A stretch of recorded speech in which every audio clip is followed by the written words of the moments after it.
Gallywix has always been an S tier hero, but in this game I'm in a very tricky situation. The universe is pretty much just against me, and the endgame is also really cool, like very strategic positioning and teching, so hope you will enjoy that as well. Now, I've been loving Trickster. That's the main reason I took Trickster on 1 here. It's an amazing pair, triple, and it just, you know, if I triple into Firebat or go Menagerie, I want a Trickster on my board most of the time. Now, Gallywix is one of the best heroes, but one of his issues is that you like tokens a lot. That is not really an issue until you want to, you know, compete in a lobby full of people trying to get their buddy. So this Caps, for example, has like 2 massive weavers. We start taking 5 damage here. Tokens don't really deal a lot of damage, so you will lose most early game fights and you won't get your buddy early enough, since you know you don't really charge up your buddy with like 1 and 2 attack cards. So that is a big issue going with tokens, but it's still worth it since it's such a good economy play. Like, you still generate a lot of gold here, you still go pretty wide. Going wide does count towards the buddy meter a little bit as well, I think less overall. And here is a brand. I said don't snipe my hyena and we should be fine. They hit my hyena, of course. They also tripled into a 3-drop, so they have their brand already tripled into a juggler, which, I mean, who does that against the Gallywix that stays on 1? And we're just, you know, not killing anything. This is turn 4, by the way, 6 gold, and I'm gonna end up taking 11 damage. I'm on 19 HP. That's ridiculous, but hey, sometimes that happens, and that's what I meant at the start of this video with saying the universe is against me. Sometimes you just have, you know, fights that don't go your way and matchups that are pretty rough. So I was kind of tilted here. I rolled. I thought I double leveled already, but we happen to find a triple, so it doesn't matter. I'll finish a double level now and freeze this triple, which we could go into a 4-drop, but 4s just aren't amazing, especially with this board. We don't have an event set up, and Gallywix loves 5-drops, like hitting a Nomi, hitting Hogger, stuff like that. It's always, you know, really great. Now there's no pirates in this lobby, so Hogger isn't an out, but even Bran is just nuts with Gallywix, so I'm just gonna take the gamble. Of course, we lost to a Queen Wactaro because that's just a very strong hero early on. And we're gonna take a triple here into hopefully something that saves me. Please, no. This is all really bad as well. Baron kind of works with the tricksters, but I don't want to stick to it, and it's just, it falls off so quickly. And I'm getting my buddy next turn, so I think Mackerel might have a place on this board. We could buff it up with our buddy, just in general, module it, and then maybe we can scam. There's no prester, so we don't have to be too scared of people countering us late game with like moduled Mackerels. But of course, we face someone who has a tank. They tripled their trickster into a tank, so that is an insane tempo board, which I also won't be able to beat. I'm gonna take another massive hit here. I'm at 12, or that's 12 damage. I'm at 2 HP, and I gotta stabilize now. Haven't won a single fight, been just, you know, facing people who triple really early on into tempo triples, and yeah, this needs to be our spike turn. We're up against a Millhouse, which is very scary, so I'm gonna go for tempo. I'm gonna spend as much gold as possible to buff this this buddy, so that's why I still buy the token. It's just 1 net positive gold next turn, plus it allows me to get more buffs this turn since I'm spending more gold, like buying, selling this. I'll just take a ring matron. It's just a good tempo 4-drop. I won't buy a pair on it though, that's probably too expensive. Bird buddy as well. I'm just taking cards that I think might help me, you know, stabilize here. I can't ever afford to keep this pair onto Trickster or I'm gonna die. So the good thing that tier 4 is so tempo heavy though. I was considering maybe going juggler. Now I might as well just take the ring matron and the Domo, since it works out nicely with my gold instead of just rolling here. It's a little bit awkward because I do have the bird buddy. Like, what do I end up selling? What do I end up buying? I'm just gonna keep 1 beast on the board. Hopefully it becomes really big with this buddy, this bird buddy. I mean, we're gonna make a massive mackerel, hopefully fighting more shields, using Domo to maybe scale up some cards, and this is just our comp for now. This was the spike I needed. Let's see if it will be enough. A Millhouse with, well, obviously their buddy and the Nomi, so I think we should be a whole lot bigger. They do have a great endgame though, which we have to be careful of. So we live for now, close fight, and I gave myself potential. We got the Domo, and you know, Mage Domo works pretty alright with Gallywix. On tier 4, there's a lot of tempo comes to play. Don't get greedy level here. We're up against Queen Wactoggle, who's just gonna have a massive board of, you know, big cards that we gotta deal with somehow. We found double Domo, found a Cyclone to buff as well, which is just a good Divine Shield card, which is gonna reset my Mackerel. Time to start cycling some elementals. There's a recycling Wraith, Bird Buddy, and the Beast stuff I don't care about. Maybe I can triple the Ring Matron. So basically my head right now is just about thinking, how do I get as strong as possible right now? What is my potential future? And what cards should I look for and roll for? That is all you should ever think of in a position like this. Don't think of, okay, when do I level? How do I need to counter these people late game? No, you live in the now, and you gotta focus on what to look for in this, you know, exact spot. And against Queen, that's very simple. I need a lot of stats onto the Cyclone. I need to find a module maybe even for this mackerel as well. And just live. Just live, forehead. I'm gonna go all in, waste the gold here, but yeah, I don't want to hold anything back. I'm gonna play around Cleave. I don't know if that will be necessary here, but just in case, because this Queen, I think, is leveling. And yep, they do have a Wildfire. They also got McKz Trickster. They are, you know, rather strong, but I think we might be fine here just because we were able to snipe the Wildfire, and yep, we live to see another day. So, do we level or not? No, we're up against Sirella, again, top person in the lobby. I'd rather just cycle. We have 3 pairs now, so we could triple into a 5, and 5s wouldn't be bad. Master of Realities would be pretty good here. I need to sell one of my cards though, but yeah. Master of Realities would help me scale up a lot with double domo. It's massive. Nomi is probably way too late. Brand could be of value. A second mackerel could also be kind of spicy. But yeah, again, for now, the plan is simple. Good thing that Gallywix is also a snowball hero. So once you get something going, you can really just, you know, snowball because of all the extra economy that you get. You like playing cycle comps, which is obvious, just like anything that wants to buy and sell a lot. That's why Brand would have been good to hit on tier 5. Again, Nomi would have been great to hit, Hoggers, stuff like that. Or Domo comes on 4, which is what I'm doing right now. Because once you get going, you just stack up more and more gold every single round, which leads to more and more buffs every round and more potential. And that is how you could actually convert a tempo comp like this into a possible late game. We found a poison from triple that will do, I guess, to maybe fit on our board as one of the flex spots. I'm still taking Jug since we do have 3 tribes, although I'm not sure how long this Ring Matron is gonna stay. It's just a taunt for now, but I shouldn't value it too highly. Now I really need to end on the sport. Xyrella is gonna have this one massive unit, which is their buddy, which might be tripled already by now. I guess we'll have to wait and see. I'm gonna freeze this elemental. There's no real way I can get to it. I float 2 gold, kind of painful, but yeah, I like selling the demon here for the Sully makes me a little bit weaker, I think. And yep, they actually have their golden buddy already. They're also working with Nomi, and then they have a genie and double recycling rave. So a lot of people doing elementals as well, but a different kind of elementals. We get to well, beat them as well, so we're still stabilizing. There's a ghost. We could get lucky and phase them, which we do, and we do have a lot of gold as well, so this is like the perfect window of opportunity to level. That is a really big comeback mechanic as well. Just do strong shit, stay down, see your outs, and once you see that window of opportunity, if you face someone weak or a ghost, or you have like a turn where you could potentially level, take that and you can convert your top 4 into a top 2 maybe, or a first, because we hit the Master of Realities. The level instantly got us rewarded with a Master of Realities. There's a triple as well, which I'll take. I don't think I need a Spore against Ghost. We're probably a whole lot stronger anyway, especially after this turn, so I'll just sell it to get more value from these elementals. I also need to spend my gold like I'm playing. I need to roll twice since we do have the golden recycling rave, so I see a lot of shops, and because of that I'll be able to see a lot more triples and maybe another Master of Realities. So I really want to try and optimize my gold here, roll as much as possible, order this correctly, and yeah, we have 2 triples lined up now. We could go into like a Lil Rack comp, and there's a third one.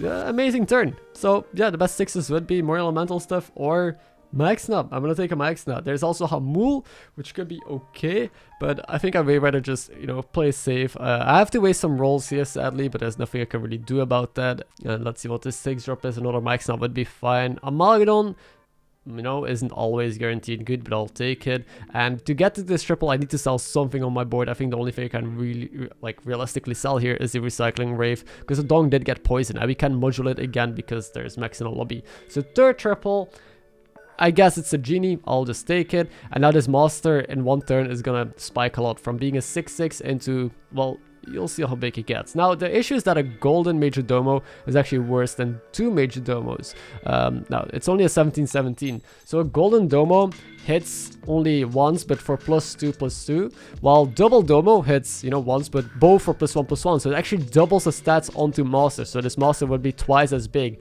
But again, the biggest issue will be board space. You will have to play with 2 Domos instead of 1 golden one. So actually, the Master might not even be that amazing in the long run.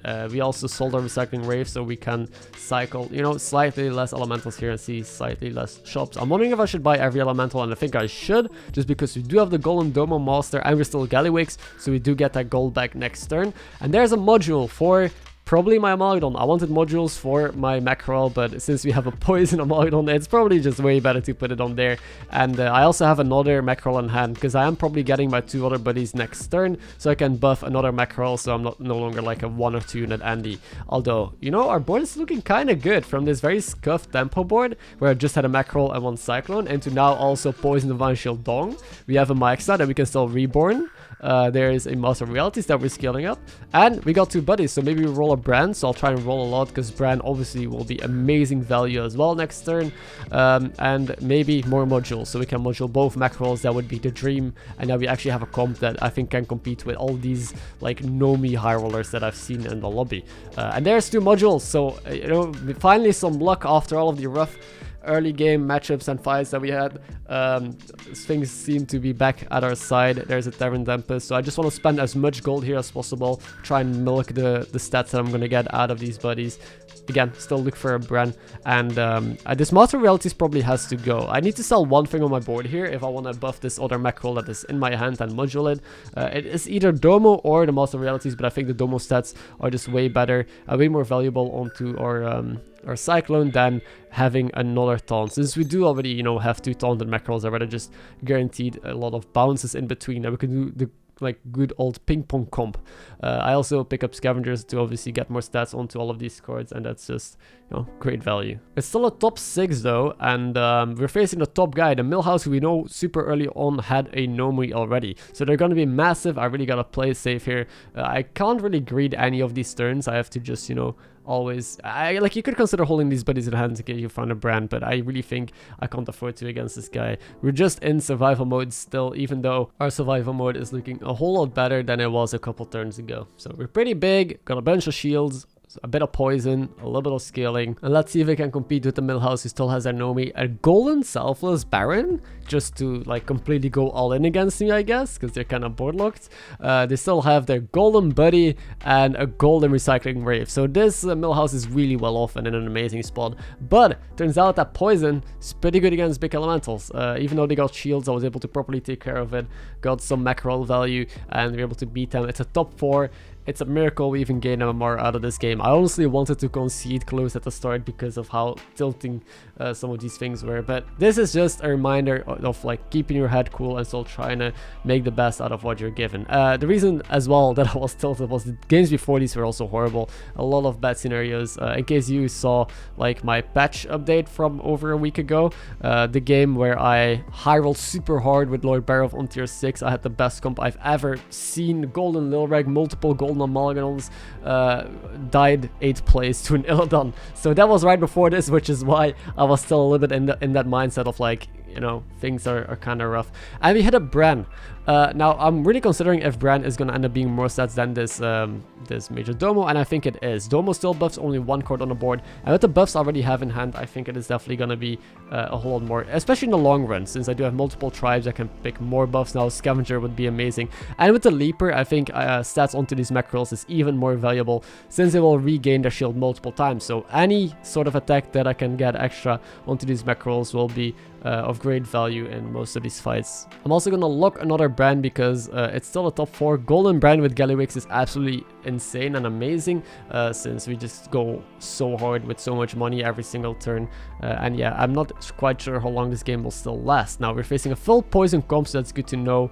We're up against, you know, probably this guy in the end. I'm not sure if we can kill them here or if they beat us and kill us, but good to know that if they live, we have a full poison player with Amalgadons that we have to go up against, and their hits are kind of good. We almost died here to a flip, but we got the tie, so you know, he's probably gonna come for us sooner or later. Now the Millhouse was able to kill Ixirella, so we get their ghost. We get a free turn basically. I'm not gonna take the Selfless yet because I still want to try and use this Brand here against this ghost, try and get some more money stacked up by buying buffs. You could level at some point looking for more Amalgadons, but knowing that the Scabs took a lot out of the pool already, and I just, you know, really want to get a whole lot bigger here, get that golden Brand, I think staying down is probably just fine. Also important to check if stats matter still onto the Cyclone, because I could just use the Smoker to buff my Amalgadon instead. But I think Cyclone does matter if we face Millhouse, so I do want to make it a little bit bigger. And the Amalgadon, I don't think I can ever get out of reach. Now, the Scabs was able to kill the Millhouse, so it's us against the full poison comp. They also didn't have Selfless and Baron stuff like that yet. I'm still taking mag buffs for the Mackerels, because I do think those are valuable. Like, my Mackerel was just too small to kill one of the Murlocs earlier, so it's probably valuable to try and, you know, get that attack up and maybe hopefully scam a win here still. I'm just gonna sell my brand here, probably end on 2 more poisons, the Sephon and the Spore, to increase my odds and, you know, not die, because I have to all in here. And let's see if they also went all in and teched, and yep, they now have a Selfless Baron on the board and 2 Reborn Maxnas. They improved their board a lot. And like I said at the beginning, this is going to be a very complicated and tricky endgame, because we both have pretty similar but also not similar boards. He sniped my Mackerel, so I got 0 value from that shield there. No ping pong, sadly. But yeah, basically they have dongs, they have plants, they also have Selfless Baron. I don't have any of that. I just have poison, a massive Cyclone which just dies into an Amalgadon, and Mackerels. And Mackerels make any endgame interesting. Again, it's a flip to die here. Luckily I was able to get a tie, so the game goes on a bit longer. But yeah, I want to try and get max value of Mackerels, and I could definitely beat them since the stats of them are big enough. I would like to find a Reborn onto my X-Nut that would increase my odds by a lot, and I think a Selfless is also better than a poison on my board, actually, because the poison can just die into a shield, can die into a Spore even, because it's or into a plant, I mean, because it's just a Spore. It's a 1 HP card, and I can play Selfless as a bumper. Since he does have a Divine Shield Amalgadon, I can just open with Selfless instead of have my Cyclone just die into it. There's also an Argus, and I'm considering taunting up my Max now or my Sephon, because they opened with Selfless, so that way their Selfless would just bump into one of those instead of one of my shields. Now, he put Selfless second, so good thing I didn't do it, but I was really thinking if it was worth the money to just taunt one of my non-shield cards to give Selfless maybe slightly less value. So those are all like small little intricate plays that can make a big difference in these matchups where it's just all about hits. It's all about who hits the shields, who gets most value, because in the end we both just have a bunch of poison, and teching is like the only difference you can really make. Now, our Mackerels are finally doing their job. They're finally bouncing. Well, this one sadly wasn't a bounce, otherwise we probably could have killed them, but now we're just going to be a 1-off lethal, and it's an interesting game. So you can see that we are actually favored if we are getting, you know, some bit of value from these cards. Now, I'm thinking of how we can improve our board. Again, it would just be Golden Selfless and I think Reborn onto this Maxna. That is about it. I don't see a reason to level. Another Maxna isn't better than anything on my board. Another Amalgadon, it's really hard to fix anyway and to find. Golden to Selfless, and now I'm figuring out if I should play it second or first, because I figured that the only way they probably counter me is with Ghoul. They're probably gonna hard look for Ghoul since I have a full Divine Shield board pretty much, and 2 Mackerels. So I want to play around that. If I put Selfless first, it could bump into a shield and then their Ghoul could go off. I also need to put a Divine Shield card in the back, because if Ghoul pops first, I need a shield behind my Mackerels so that way they get their shield back, otherwise they don't.